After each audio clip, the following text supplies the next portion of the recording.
Do you sign your paintings? Some of you probably feel like your stuff just isn't worth signing and so you don't bother, but I'm here to say that you really should bother. So this video is all about the who, what, where, why, when, and of course how of putting a signature on your painting. Everybody should sign their paintings, whether you're good or whether you're not. Of course, that leads us right into why should I bother signing my paintings? Well, maybe you'll become famous someday.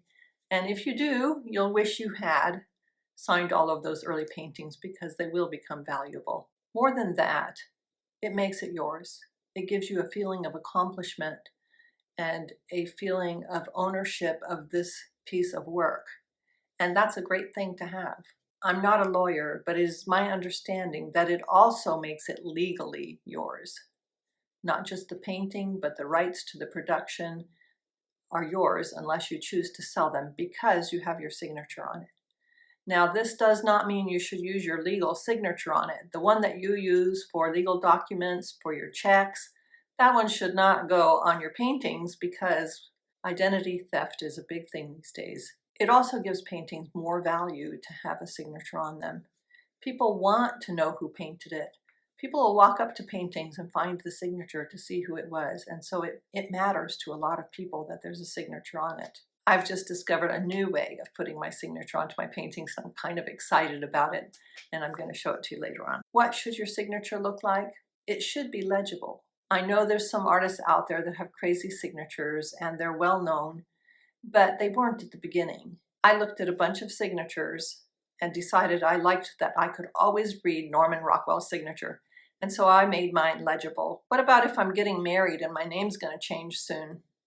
Well, that happened to me. I was already an artist when I got married and I had already sold a few pieces of work, but it was a very small body of work. And so I decided to change my name right then and use it for the rest of my life.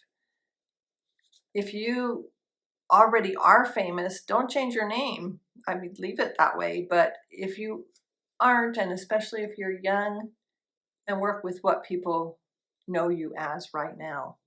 Another what it should look like thing is it should not overpower your painting. It shouldn't be big and bold unless your painting is big and bold. You should use the same signature on all your paintings, but it can look a lot different depending on what color you do it in and what size you do it in and where you place it. That leads us to when. Of course, when it's finished. However, we all know that we go back sometimes and work on things. And artists are notorious for working on things so long that they can even sometimes ruin them. They worked so hard at trying to make them better. So what I do with my signature is I get to the place where I just say, I am not messing with that painting anymore. I'm just quitting, saying this is good enough. And I put my signature on, and then in general, I don't mess with it again. Where should you sign your painting? Well, you should sign it in a way that doesn't mess with the composition. It also should not be too close to the edge of your painting because when there's matting or framing, that happens. That comes in a little ways. And if you do reproductions of any kind, you will want it to not be too close to the edge because you want your signature to be on your reproductions too. In cultures that read from left to right and top to bottom, the most common place to sign paintings is on the bottom right. That's the end of the page, and that's where I usually sign mine. However, I sometimes sign them other places, but always at the bottom. In this one, I signed it in the traditional place for me, the bottom right. I didn't make it bold. I wanted the look of the water to have continuity, so I matched it with the water as much as I could and put it in a place that doesn't detract from that look of water going off in the distance. This one I signed right in the middle because on the right was too small of an area. It would have gotten too close to the edge, and I didn't want it to go across a petal and distract from the composition. And in this one, I signed it on the left. I didn't want it up here in the blue, and it seemed too low down to do it right here, and so I did put it right on his leg. But I made it a color that somewhat coordinates. This is another way of signing paintings, putting the name of the painting right onto it. I did stop doing that because sometimes I change my mind and I think of a much better name for my painting, and then I'm kind of stuck with it. And now we're going to get on to the how, and at the end of that, I have a warning for you that I should have heeded a time or two. A lot of people say the best thing to sign your painting with is what you used to paint it, and that would be watercolor. And I have done that. I've signed a lot of paintings in watercolor, but I might not continue to sign them in that because I've found some pretty interesting ways to sign them that are easier. Now this is a bookmark, so it doesn't need any space for a mat. So I'm putting the tape way down there, and I'm going to sign it in a simple bluish green. I always have a cheat sheet. Now I chose to make my first letter bigger, but I use all capitals, partly because they're generally easier to paint. And so that doesn't detract too much, but it does tell people who made this little bookmark. The great thing with paint is that you can make your signature really coordinate color-wise really well with the painting. And if you get it too dark and you don't like the color, with watercolor, you can just wash it out, and then you can't sign again until it's wet, until it's all the way dry, or your signature will spread out.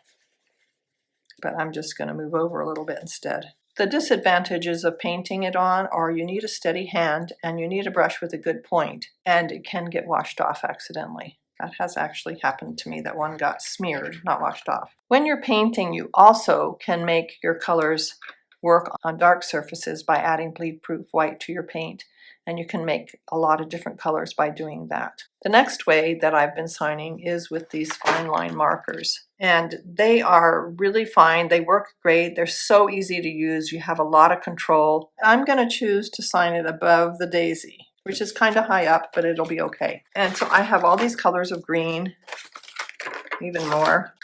And I'm going to take my cheat sheet and see which one is going to work best. And I actually think that one will work pretty well. So all of those I'm going to discard because I found the right one. And you can see it's so much easier than painting. You can go faster, and you just have a lot of control of the scripting. This would especially be nice if you have a more complicated signature than mine. One disadvantage of this is that you cannot match every color. Even this is really a bit loud for it. Now this is my method that I'm so excited about.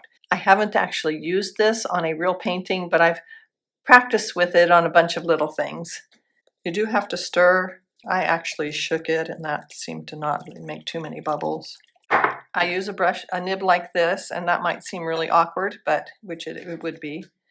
But I put it onto my pen with a brush. I start with a damp brush, and then I just put it on here like that, on both sides. This is a little bit harder to use than a marker, so you might want to try a little bit. Just get a line or two and see how it's coming out. And I want to use plain white because it coordinates with those little flowers. When it runs out, use the brush again.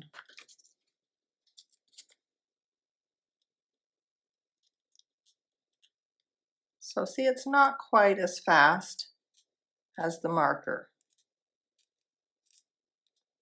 And I did also discover in playing with it that I need to leave my tape on until it dries, because it just smears quicker than paint, doing paint that way. And so I'm going to make it blue. It dries a little bit more see-through than it looks when you first put it on. And so I don't think that this will be so bright like it looks right now. See there, it's already darkening. So what is my warning? If you use permanent, these or any other permanent markers, or this acrylic ink or any other permanent ink, it is very, very permanent. You have to make sure you spell your name right. You have to slow down enough to think about what you're writing, and you have to make sure you really want it to be where it is, because there is no moving it. Believe me, I've tried. I hope you all start signing your paintings, even if you haven't been, and that you learn a lot from this.